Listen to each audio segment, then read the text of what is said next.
No quiero presentar a Dios más bueno, que es lo que intentan hacer unos. Porque parece que si hablamos del infierno, ¿cómo luego vamos a decir que Dios es amor? ¿Cómo vamos a decir que luego Dios es bueno? ¿Cómo vamos a decir que Dios es misericordioso? Y luego enseñar sobre el infierno. ¿Y qué estamos haciendo muchos? Cambiar doctrinas para presentar a Dios más bueno para ellos, para que a ellos les parezca más bueno. Por ejemplo, ¿qué le cuesta mucho a la gente aceptar de la doctrina de la elección incondicional? No, Dios es injusto. ¿Cómo que tiene un pueblo escogido? Entonces, ¿qué hacemos? No, eso no puede ser, porque entonces Dios no es bueno, porque entonces Dios no es justo. Y el problema es ese, cuando nosotros queremos volver más bueno a Dios, como que Dios, la gente piensa que es malo y nosotros queremos cambiarlo para que la gente lo vea bueno. Es como cuando alguien dice, oye, ¿por qué Dios es amor y mandó matar a ese pueblo, a los niños, a las mujeres? ¿Qué hace toda la gente? No, mira, es que Dios sabía que esa gente iba a ser mala pero que no dejó vivo ni hasta los animales. Pero que tenía que... Ya, pero es que Dios sabía que... Lo intentan cambiar. No, Dios dijo que murieran, punto. No hay que justificar a Dios. Hola amigos, que tengan un tremendo hiper mega recontra saludazo con doble Z, saludazo de Cusatón. Bienvenidos a un nuevo video. Oremos hoy a nuestro Padre Celestial para que saque de nosotros todo espíritu rencilloso, de pelea, de discusión y de recriminación, y para que nos envuelva con su espíritu de paz y de amor, porque Dios es amor puro y siempre bueno. En el nombre de Jesús, amén. Hoy vamos a tratar de exponer a este pseudopastor que dice una cantidad de locuras, y aunque ninguno de los videos que hago cuando trato de exponer a estos líderes religiosos están encaminados para condenar a la persona, y por supuesto que nuestro interés es que este pseudopastor se arrepienta, pero no podemos dejar de etiquetar lo que él dice como locura, porque eso es lo que él ha dicho en una hora de prédica, solamente locuras, llegar al punto de decir que Dios tal vez sea malo, pero que tenemos que aceptarlo como un Dios bueno aun y cuando parezca que es malo. Eso es una tremenda locura, amigos. Dios ha dado prueba de muchas maneras de que es un Dios de infinito amor, infinitamente bueno, porque ningún ser humano entregaría a su único hijo para salvar a sus enemigos. Y yo creo que eso es una prueba absoluta y rotunda, que el Padre Celestial es un Dios de infinito amor, amigos. Sin embargo, todavía 2000 años después, son precisamente los líderes religiosos los que ponen en duda que Dios es un Dios absolutamente bueno. Y esto lo hacen para justificar la existencia de la fantasía infernal, otra de las grandes fantasías inventadas por el cristianismo, de las cuales nosotros ya hemos venido exponiendo, como por ejemplo la fantasía espacial, la fantasía sanitaria, y bueno, la fantasía trinitaria, y ahora la fantasía infernal, el concepto en donde el Padre y el Hijo torturarán a los seres humanos pecadores por los siglos de los siglos, infinitamente. Claro que este concepto de un Dios que tortura a seres que son inferiores a él no puede encajar con un Dios 100% bueno. De alguna manera habría que aceptar que Dios es en parte malo. Porque ¿quién puede torturar a otro ser humano aun y cuando haya hecho algo muy malo? ¿Cierto? Una cosa es, por ejemplo, meter a una persona en la cárcel. Otra cosa es torturar a esa persona, infligirle dolor. Por supuesto que el que así hace se convierte de alguna manera en un ser tan malo como aquel que se trata de condenar. Y ahí es cuando vemos el por qué tantas personas no son cristianos. Porque es que el concepto del infierno es el que ha causado que cientos de miles de personas sean ateas. Porque no pueden concebir el concepto de que un Dios de amor torture a las personas, amigos. Y básicamente quien está detrás de ese concepto erróneo y degenerado que pervierte y tergiversa la personalidad de Dios es precisamente la iglesia cristiana, en donde se le trata de hacer creer al cristiano que si peca y muere en sus pecados, será torturado eternamente y rodeado de lavas, de llamas, de trinches, de calderos. Es de locos. Y de nuevo, este video no se hace para condenar al pastor que predica esto, pero no podemos quedarnos callados ante tanta blasfemia, por lo que lo único que esperamos es que él se arrepienta. Y amigos, muchos pastores evangélicos en realidad son sacerdotes católicos disfrazados, porque es que no se puede negar que la doctrina del infierno como lugar de tortura es una doctrina católica, amigos. Es un concepto que viene del paganismo. Recordemos que el paganismo tenía dioses del cielo y dioses del inframundo.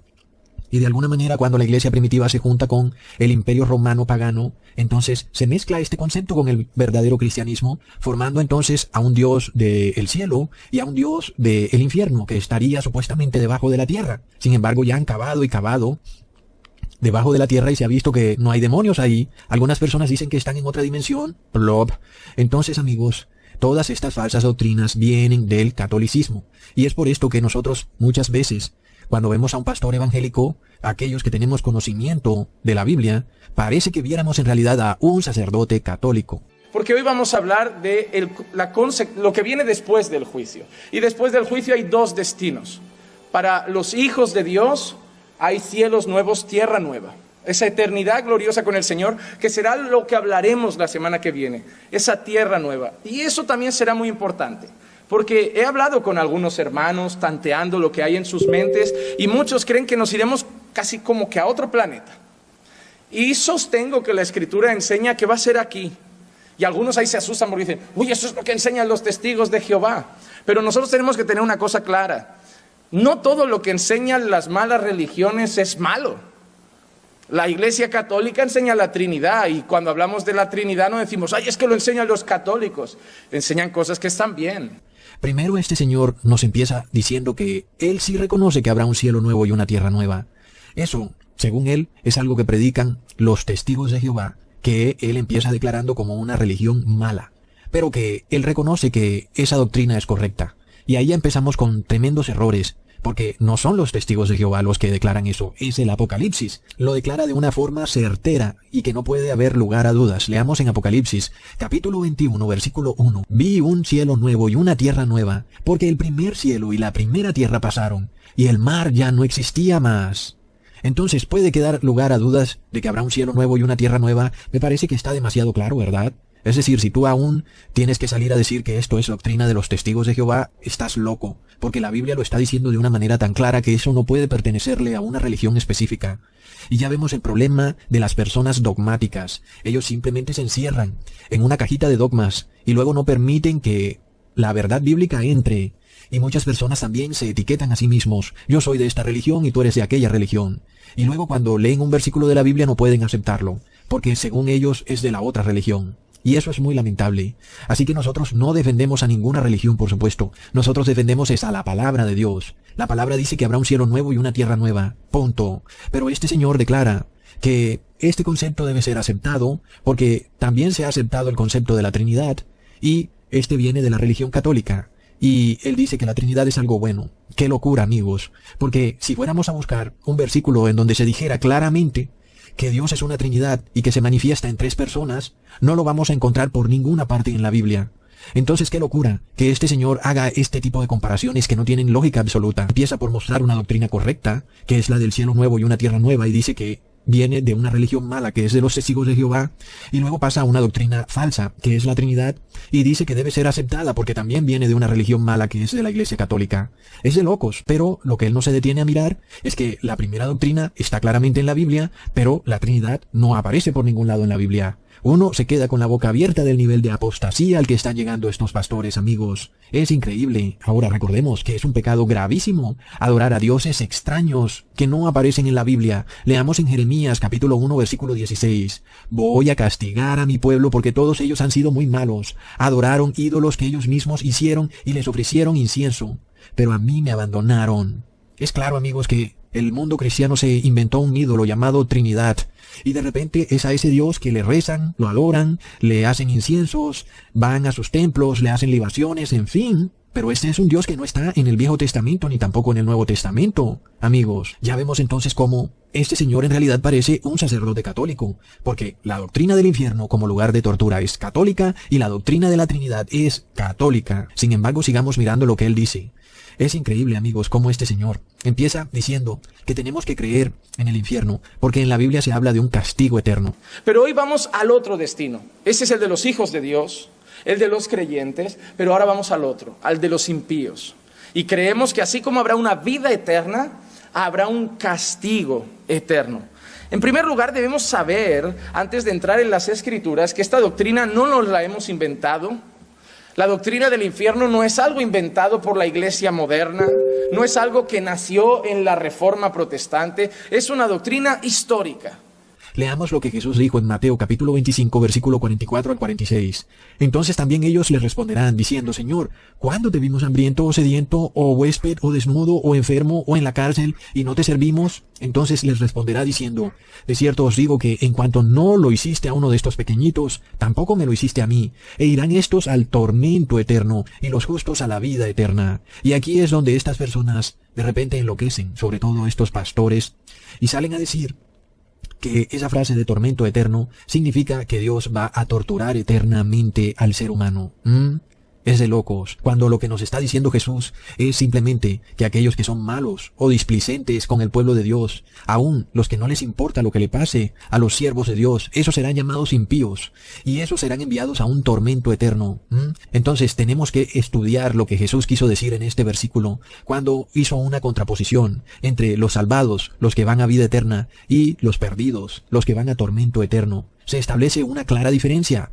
Unos van a vida eterna, otros a tormento eterno. Es apenas obvio que los que van a tormento eterno no pueden ir a vida eterna, porque ese es precisamente el premio de los que son justos. Ellos van a vida eterna, mientras que los que son impíos van a tormento eterno, por lo que tormento eterno no puede ser igual que vida eterna. De otra manera Jesús estaría cometiendo un error simple que no sería consecuente con su condición de ser Dios. Estaría diciendo que tanto justos e impíos recibirán vida eterna. Y eso simplemente no es ningún castigo, es decir que todas las personas estarán salvadas, por lo que tormento eterno no puede jamás referirse a vida eterna. Es lo que hay que entender. ¿Y por qué? Porque Dios es un Dios de puro amor. El castigo más apropiado para el impío es la muerte, y eso es un tormento eterno. Y tú pensarás, no es un tormento eterno porque estoy muerto, no puedo sufrir.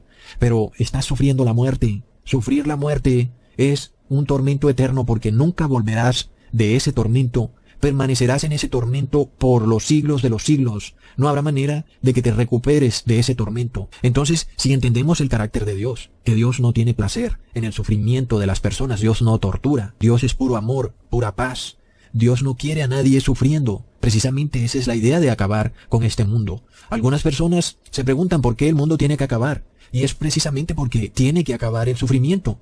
Dios no puede perpetuar el sufrimiento en este mundo, tiene que ponerle un fin. Ese es el meollo del asunto, que Dios no es un Dios de sufrimiento.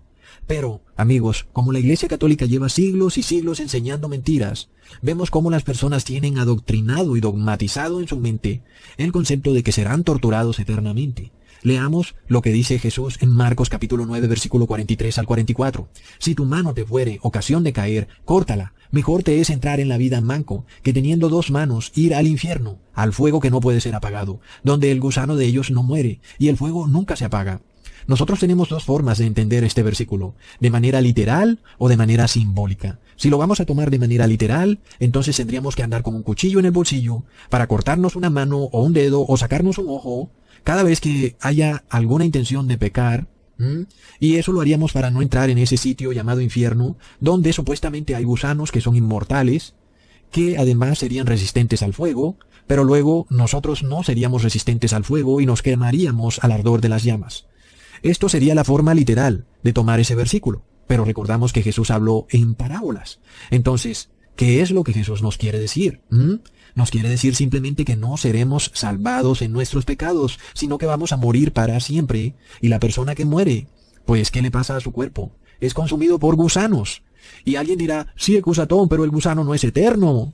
Sí, de nuevo, es simbólico, es una parábola. ¿Y por qué Jesús habló en parábolas? Precisamente porque hay personas que tienen placer en la maldad, que son personas malas. Vemos cómo este pseudo pastor trata de tergiversar el carácter de Dios. ¿No es eso algo muy malo? Así que es como realmente justo que sean engañados a creer que hay un gusano eterno que vive en el infierno. Por supuesto que Jesús nos está hablando simbólicamente. ¿Y por qué nos habla de esa manera, amigos? Leamos primero en Apocalipsis capítulo 20, versículo 14 al 15. Y el Hades y la muerte fueron lanzados en el lago de fuego. Esta es la muerte segunda, y el que no fue hallado escrito en el libro de la vida fue lanzado en el lago de fuego. Amigos, aquí es donde el cristiano comete un grave error, al creer que el lago de fuego es un infierno, un lugar de tortura. Pero el lago de fuego es ese evento donde todos los impíos van a morir para siempre. Y ahí es donde está ese gusano que nunca muere. Es simbólico. Y de nuevo, ¿por qué Jesús nos habla de gusano que nunca muere? Porque está refiriéndose a una profecía del profeta Isaías. Leamos en Isaías, capítulo 66, versículo 22 al 24. Porque como los cielos nuevos y la nueva tierra que yo hago permanecen delante de mí, dice el Señor, así permanecerá vuestra simiente y vuestro nombre. Y será que de luna nueva en luna nueva y de sábado en sábado vendrá toda carne a adorar delante de mí, dijo el Señor. Y saldrán y verán los cadáveres de los varones que se rebelaron contra mí, porque su gusano nunca morirá, ni su fuego se apagará, y serán abominables a toda carne. Así que, cuando Jesús habló de un gusano que nunca muere, lo hizo para que los judíos recordaran esta advertencia del profeta Isaías sobre aquellos que continúan en rebeldía contra Jehová. En este caso, el profeta Isaías habla de un gusano que nunca muere, pero miramos claramente cómo él nos está hablando de un contexto del que ya nosotros entendemos. Se refiere al hecho en el cual las personas impías morirán al ser lanzadas en el lago de fuego.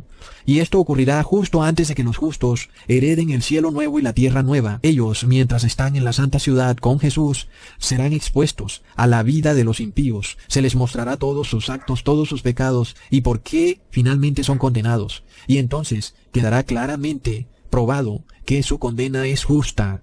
Es por esto que el profeta Isaías nos habla de la condición de esos impíos, que son cadáveres, es decir, que están muertos. Entonces, amigos, ¿por qué mientras los impíos son cadáveres hay un gusano que no muere? Parece que no tiene lógica esto. Tenemos que entender que es un lenguaje simbólico. Pero por supuesto el profeta Isaías nos está hablando de una muerte eterna. No es posible que hayan estos gusanos inmortales, porque de nuevo tendríamos que hablar de un Dios que crea seres horrendos para toda la eternidad, y eso no es lo que vemos en la Biblia. En el caso del dragón, que representa a Satanás, Dios no lo creó malo, Dios lo creó bueno. Que él se haya querido volver malo es otra cosa. Es otro error que cometen los ateos al decir que Dios es malo por haber creado a Satanás, que es malo. Pero Dios no creó a Satanás como un ser malo. Dios creó a Lucifer como un ser de luz. Que él haya querido volverse malo en dragón para destruir a todo el que se le atravesara en su paso es otra cosa.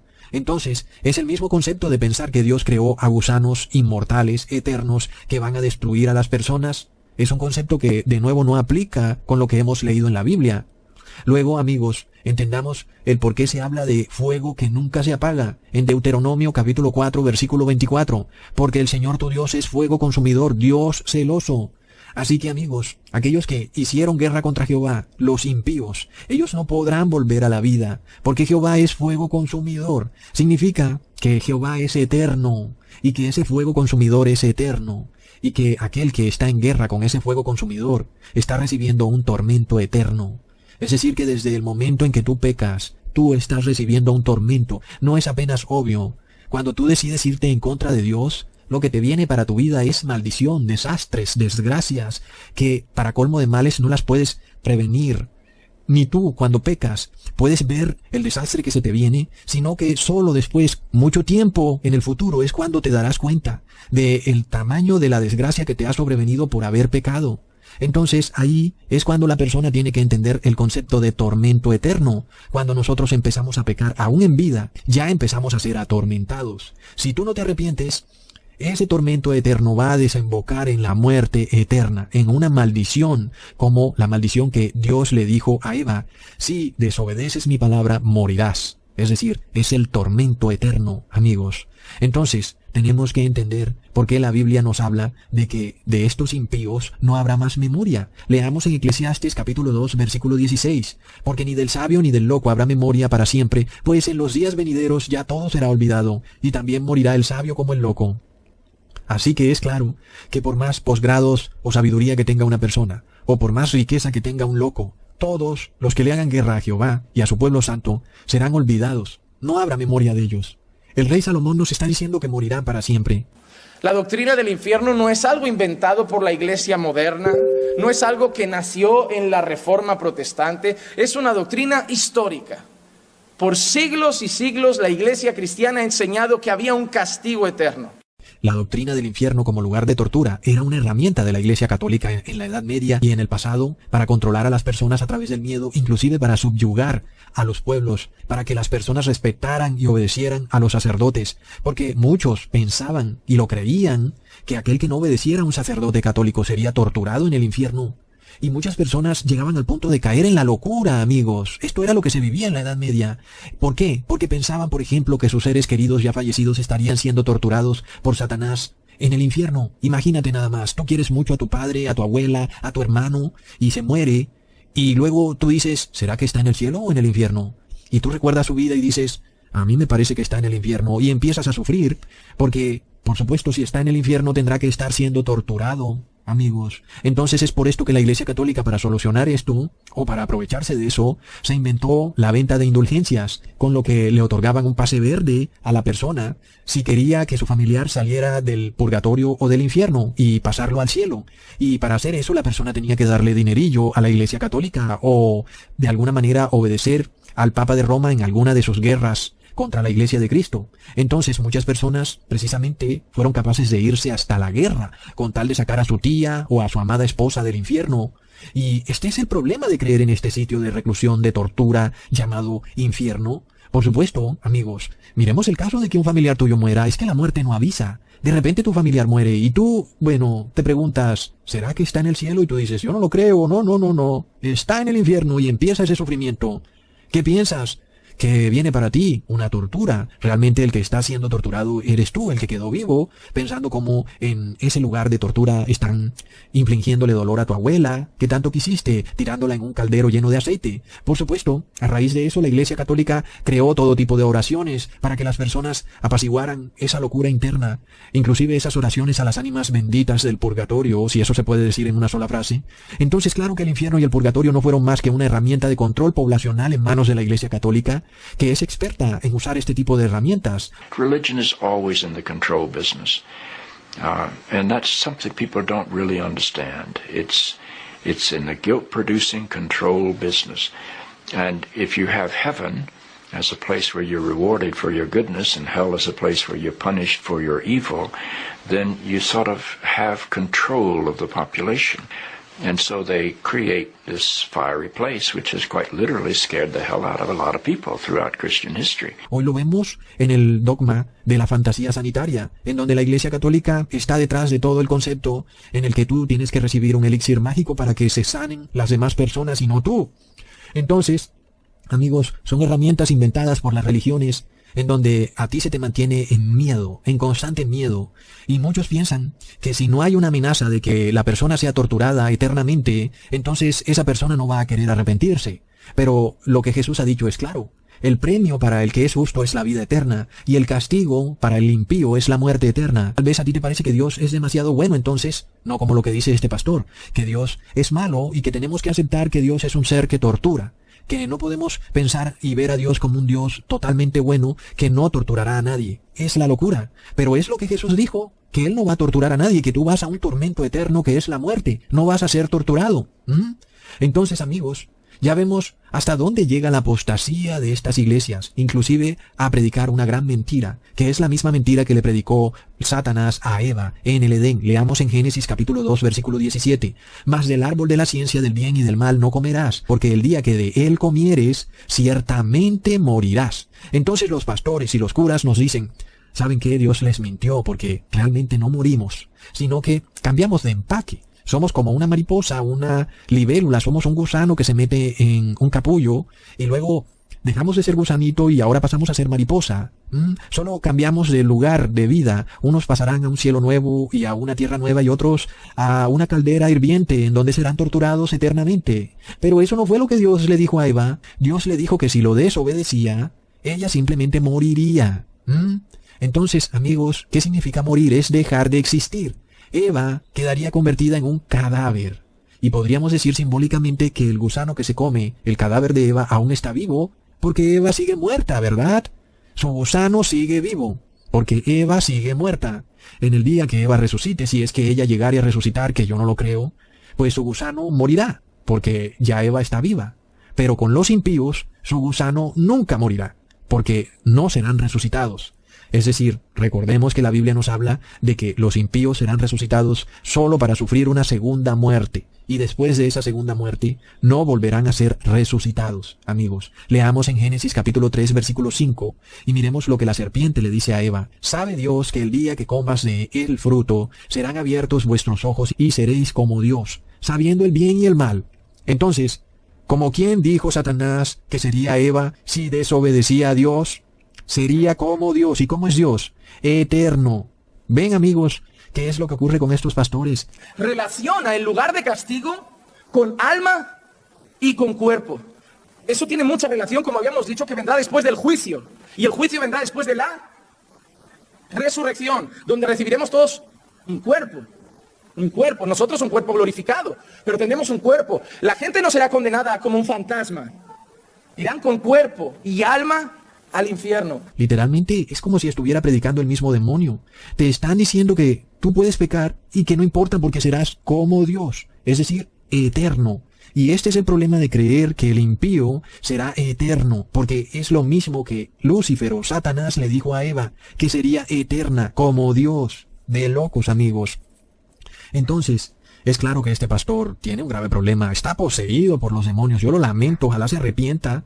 Porque, amigos, es terrible que tú te montes en un púlpito a replicar la doctrina del demonio. Es de locos. Ahora, ¿por qué habría de interesarle al demonio que tú, como ser humano, creas que lo que Dios te ha dicho no es así como Él te lo dijo? Dios te dijo que morirás, pero el demonio trata de insertarte la idea de que no morirás. Es decir, que tendrás vida eterna, solo que serás torturado. Pero no es lo que Dios dijo. Entonces, es claro que este engaño lleva el veneno de la serpiente, amigos. Y el ser humano no alcanza a entenderlo. Es el problema. Leamos en Juan capítulo 10, versículo 10. El ladrón no viene sino para hurtar y matar y destruir. Yo he venido para que tengan vida y para que la tengan en abundancia. De nuevo Jesús te pone en un paralelo. El demonio, que es el ladrón, viene a matar. Pero el que se arrepiente viene a tener vida. Y no podemos decir, no, es que el ladrón realmente no mata. La persona vivirá eternamente, solo que no con Dios. No es lo que está diciendo Jesús. Jesús claramente te está poniendo en una balanza la vida versus la muerte. Y tú tienes que escoger. Entonces, amigos, la iglesia, supuestamente cristiana, predica esta doctrina del infierno y millones de cristianos no se arrepienten porque piensan que tendrán una segunda oportunidad billones de años más tarde en el infierno cuando Dios decida arrepentirse. Y es lo que yo quiero hacer hoy. No quiero presentar a Dios más bueno, que es lo que intentan hacer unos. Porque parece que si hablamos del infierno, ¿cómo luego vamos a decir que Dios es amor? ¿Cómo vamos a decir que luego Dios es bueno? ¿Cómo vamos a decir que Dios es misericordioso? Y luego enseñar sobre el infierno. ¿Y qué estamos haciendo muchos? Cambiar doctrinas para presentar a Dios más bueno para ellos, para que a ellos les parezca más bueno. Luego, este pastor, que además él mismo reconoce lo torcido de la doctrina del infierno, porque desdibuja la justicia de Dios, por supuesto, él mismo lo reconoce. Pensar que tu abuelo está siendo torturado es casi que sentirse mal con Dios. Es pensar, Dios, si eres bueno, ¿por qué permites que a mi abuelo le hagan esto si mi abuelo fue una persona buena? Pero no es para que lo estén torturando. Por supuesto que no. Dios no va a torturar a nadie, amigos. Ahora, leamos qué es lo que le va a pasar a los impíos en Apocalipsis capítulo 20, versículo 12 al 13. Y vi a los muertos grandes y pequeños de pie ante Dios, y los libros fueron abiertos, y otro libro fue abierto, el cual es el libro de la vida. Y fueron juzgados los muertos por las cosas que estaban escritas en los libros, según sus obras. Y el mar entregó los muertos que habían en él, y la muerte y el Hades entregaron los muertos que había en ellos, y fueron juzgados cada uno según sus obras. Entonces, ahí miramos cómo ocurrirá esta desgracia final de los impíos. Primero permanecerán todos en la muerte, dormidos, y luego serán resucitados para ser juzgados, y será un juicio justo. Nuestro Padre Celestial permitirá que los santos veamos todo lo que hicieron los impíos. Por supuesto, tú vas a tener acceso a todo lo que hizo tu abuelo, tu hermano, tu tía, y vas a poder mirar, y vas a ver cuántas veces Jesús mismo trató de traer a esta persona al arrepentimiento, y esta persona no aceptó. Vas a ver lo que esta persona hizo a puerta cerrada, secretamente. Y entonces, la persona que es santa, que se arrepintió, va a quedar plenamente convencido y entendido del por qué su familiar, que es condenado como impío, será completamente merecedor del castigo eterno, es decir, de ser enviado al lago de fuego donde morirá para siempre. Entonces, en ese momento los santos no van a tener duda de lo justo que es Dios, porque van a ver las obras de esos familiares impíos, que son condenados, y van a entender que hicieron cosas muy malas de las que ellos no tenían ni idea. Quedará plenamente revelado que inclusive actuaron con ellos de manera hipócrita. Lo que ellos pensaron que era amor no era más que conveniencia. Ahí se revelarán gran cantidad de cosas y los santos quedarán plenamente convencidos de que el juicio de Dios es justo. Recordemos aún que los santos de Dios juzgarán inclusive a ángeles caídos. Leamos en 1 Corintios capítulo 6 versículo 3. ¿O no sabéis que hemos de juzgar a los ángeles? ¿Cuánto más las cosas de esta vida? Así es. Dios te permitirá que tú juzgues a ángeles caídos, a familiares, a reyes, a gobernantes, a toda persona mala que cometió pecado en esta tierra y no quiso arrepentirse. ¿Y luego qué ocurre? Leamos en Apocalipsis, capítulo 19, versículo 17 al 18. Y vi un ángel que estaba en pie en el sol, y clamó a gran voz, diciendo a todas las aves que vuelan en medio del cielo, venid y congregaos a la gran cena de Dios, para que comáis carne de reyes y de capitanes, y carnes de fuertes, carnes de caballos y de sus jinetes, y carnes de todos, libres y esclavos, pequeños y grandes. Ese es el juicio que viene para los impíos. Luego, lo que este Señor dice es el colmo de la apostasía. Y es tratar de enseñarle a sus fieles que tienen que aceptar que Dios tiene una parte mala, que de alguna manera Dios es malo, pero que eso está bien. Y que es inútil tratar de hacerse creer que Dios es totalmente bueno. Y que hay que creer en un Dios que de repente hace cosas malas. ¿Hasta dónde ha llegado la apostasía, amigos? Yo nada más me pinto una persona sentada ahí, oyendo a ese pastor decir semejantes locuras. Por supuesto, ese es el problema de creer en este infierno como lugar de tortura. Al final, tienes que desembocar en el concepto que Dios es en parte malo, y que Dios no es tan bueno como Él dice. Es decir, ya vemos hasta dónde llega el cristianismo en apostasía para tratar de defender dogmas que no están en la Biblia, porque por ningún lado aparece en la Biblia que Dios va a torturar a los impíos. No, Dios es injusto. ¿Cómo que tiene un pueblo escogido? Entonces, ¿qué hacemos? No, eso no puede ser, porque entonces Dios no es bueno, porque entonces Dios no es justo. Y el problema es ese, cuando nosotros queremos volver más bueno a Dios. Pero además, este señor llega al punto de decir que Dios no es tan bueno porque Él tiene un pueblo elegido, y que algunos se van a perder simplemente porque Dios no los eligió. Y eso es otra terrible blasfemia. Leamos en 1 Timoteo capítulo 2, versículo 3 al 4. Porque esto es bueno y agradable delante de Dios, nuestro Salvador, el cual quiere que todos los hombres sean salvos y vengan al conocimiento de la verdad. Entonces, amigos, tremenda blasfemia la que dice este señor, tratando de enseñarle a sus feligreses que Dios en parte es malo por tener un pueblo escogido, como si aquellos que no pueden salir del pecado no es por culpa de ellos, sino por culpa de Dios, que no los eligió a ellos. Pero ¿qué ocurre? Ya vemos que Dios quiere que todo el mundo se salve. No es cierto que Dios tenga un grupo elegido y el resto estarán perdidos. Es el caso de los 144,000. Dios tiene ese grupo, pero Dios quisiera que hubieran más. El problema es que no hay más. Solamente hay 144,000. No es culpa de Dios, es culpa del ser humano, amigos. Es tremendo. Luego este señor dice que también tenemos que aceptar que Dios es en parte malo, porque en el Viejo Testamento mandó a matar a algunos pueblos en su totalidad, incluyendo niños y hasta animales, y que por tal motivo no se puede decir que Dios es absolutamente bueno, sino que hay que aceptar que Dios tiene una parte de malo. Tremenda apostasía. Y lo que este señor está diciendo es literalmente lo que predican muchos ateos, que de alguna manera Dios es malo por haber mandado a matar pueblos enteros. Pero para entender esto tenemos que leer en Génesis capítulo 6 versículo 12. Y miró Dios la tierra, y aquí que estaba corrompida, porque toda carne había corrompido su camino sobre la tierra. Entonces, amigos, ¿por qué Dios tuvo que ponerle fin a todas las personas en el mundo antediluviano, aún incluyendo niños, ancianos, bebés, mujeres embarazadas, animales? ¿Por qué? Porque todos corrompieron a tal manera su camino que ya no había manera de salvar a esas personas, y tuvieron que recibir el tormento eterno, es decir, murieron para siempre. Tú te preguntarás, ¿cómo puede corromperse un niño? ¿Acaso no son los niños inocentes?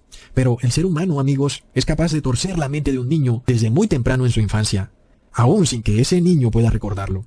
Algunas personas LGTBI han llegado al punto de pensar que existe un gen gay, precisamente porque ellos se recuerdan desde muy niños actuando como gays, y ellos no pueden decir que les haya pasado algo malo en su niñez, o que alguien los haya violado, o que alguien los trató de alguna manera o de la otra, sino que simplemente ellos dicen que nacieron así. Y ese es el asunto, que sabemos que un ser humano no nace gay. Está claramente probado por la ciencia que no existe el gen gay, no hay un gen en el ADN que sea gay, y Dios tampoco creó al hombre gay, sino que creó al hombre y a la mujer. Entonces, ¿por qué de repente un ser humano, un hombre, nace y quiere ser mujer desde muy niño, desde que es un bebé? ¿Qué es lo que ha ocurrido, amigos? Ese es precisamente el ejemplo de la capacidad que tienen los padres o los familiares de torcer a un niño, inclusive desde una edad tan temprana, que él no es capaz de recordar lo que ocurrió, o qué fue lo que pasó, o cómo su mente fue torcida. No lo recuerda. Es el poder que tienen los padres en la mente de un niño. La madre le transmite al hijo sus tendencias pecaminosas desde el vientre materno. Por eso no podemos decir que un bebé es inocente, si Dios va a juzgar a un bebé, tendría que juzgar a la madre primero, porque el bebé se va a comportar en un futuro, como adulto, igual como se ha comportado la madre. Si la madre es iracunda o lujuriosa, de seguro el bebé nació con esas tendencias. Y luego Dios sabe que de adulto ese bebé será iracundo y lujurioso. Y recordemos que Dios sabe el fin desde el principio. Y si Dios sabe que un bebé como adulto será pecador y que no habrá manera de que se corrija de su camino torcido, pues entonces Dios es plenamente justo al quitarle la vida a ese bebé. Entonces, no podrá Dios juzgar estas cosas. En general, el ser humano piensa que un bebé es santo nada más porque es bebé, pero no es lo que nos dice la Biblia. Leamos en Salmos capítulo 51, versículo 5. He aquí, en maldad he sido formado, y en pecado me concibió mi madre. Entonces, un bebé no es santo solo porque es bebé. ¿Por qué? Porque fue concebido en pecado. Por lo cual, ese bebé tiene tendencia natural a pecar. Si ese bebé no es llevado por el camino de Jesús, ese bebé irremediablemente será un pecador y morirá como pecador. Es decir, que morirá para siempre. Entonces, ¿es injusto Dios cuando Él le quita la vida a un bebé? Por supuesto que no, amigos. Miremos lo que pasa con las madres que abortan a su bebé, amigos. ¿Quién es culpable de eso? ¿Es culpable Dios? La realidad es que el culpable es la madre y el padre. Pero ¿qué pasa cuando esa madre y ese padre no le enseñan la Biblia a ese bebé? Y ese bebé crece como la cizaña, no crece como trigo. Literalmente, lo único que hicieron fue quitarle la vida eterna a ese bebé. Cuando un bebé no es acercado a la palabra, pues literalmente se está condenando a ese bebé a la muerte. Entonces, ¿quién es el que condena a los bebés? ¿Son los padres o es Dios? Supongamos que un niño muere de 7 años. Si ese niño murió en Jesucristo, ese niño tiene vida eterna.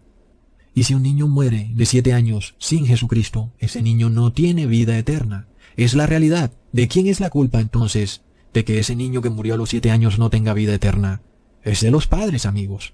Y por supuesto que los padres van a ser condenados por Dios por no haberles enseñado a sus hijos la palabra de Dios.